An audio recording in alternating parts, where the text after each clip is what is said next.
앞서 보셨듯 캄보디아에 감금됐던 한국 청년 2명을 구출하는 과정에 박찬대 의원이 주도적인 역할을 했는데요. 계속해서 나종훈 기자가 박찬대 의원 연결해서 당시 구출 과정과 앞으로의 과제에 대해 자세히 들어봤습니다. 의원님, 지난 8월 달에도 캄보디아 현지에서 한국인 14명 구출 작전이 있었고, 그리고 9월 말에도 한국인 청년 2명이 이제 구출이 됐는데요. 예, 두 경우 모두 다 가족들이 외교부하고 현지 공간에 연락을 해 놓은 그런 상황이었습니다.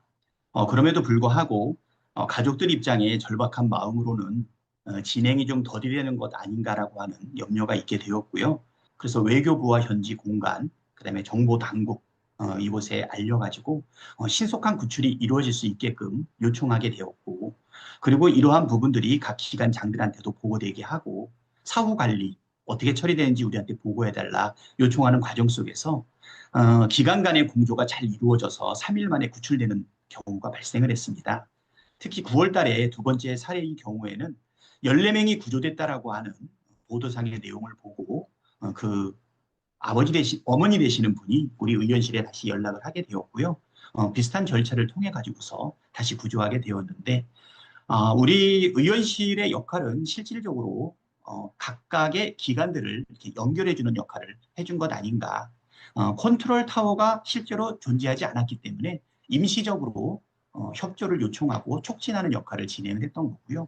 참으로 운이 좋게 신속한 구조가 이루어졌다, 이렇게 보입니다. 사실 아직도 네. 캄보디아에는 돌아오지 못한 한국인들이 많다고 알려져 있거든요. 취업 사기, 납치, 감금 피해자들이 좀 무사 복귀하려면 현실적으로 어떤 방안들이 좀 이루어져야 될까요?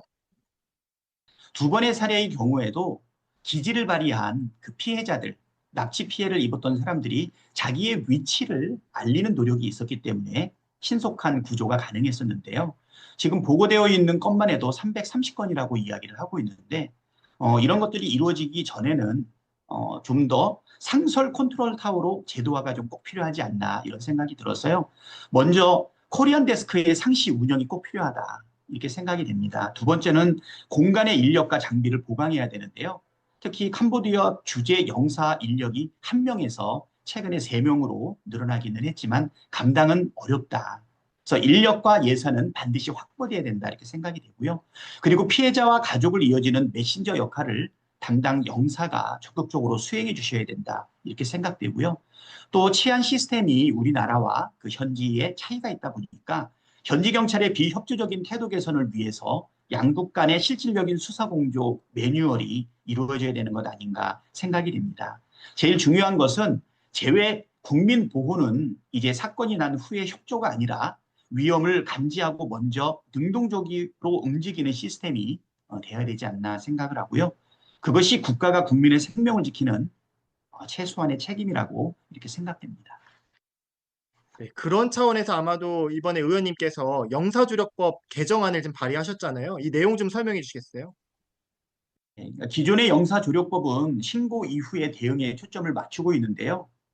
이것을 초기 대응 공백이 발생할 수 있기 때문에 납치나 감금 같이 초단위로 생사가 달려지고 있는 범죄에서는 신고를 기다리지 않고 적극적으로 안내 중심에서 탐지나 대응 중심으로 바꾸는 것이 필요하다, 이렇게 생각이 돼서요. 주요 내용은 재외 공간이 주재국 정세와 사건, 사고 추이를 상시적으로 먼저 모니터링해야 된다.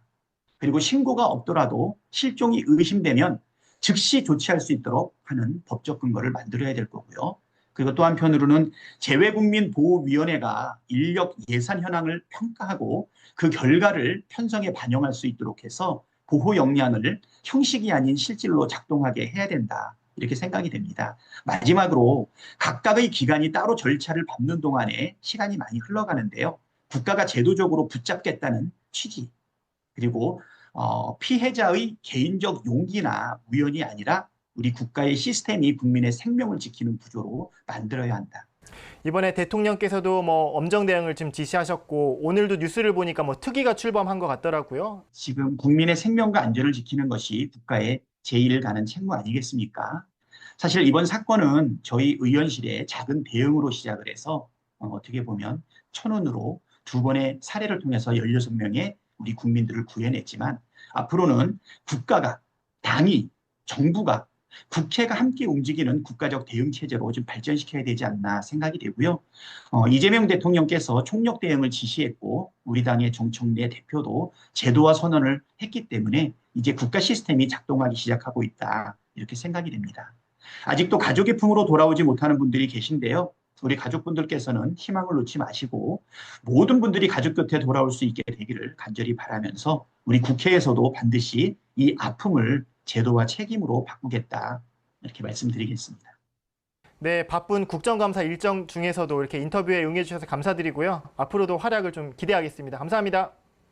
네, 감사합니다.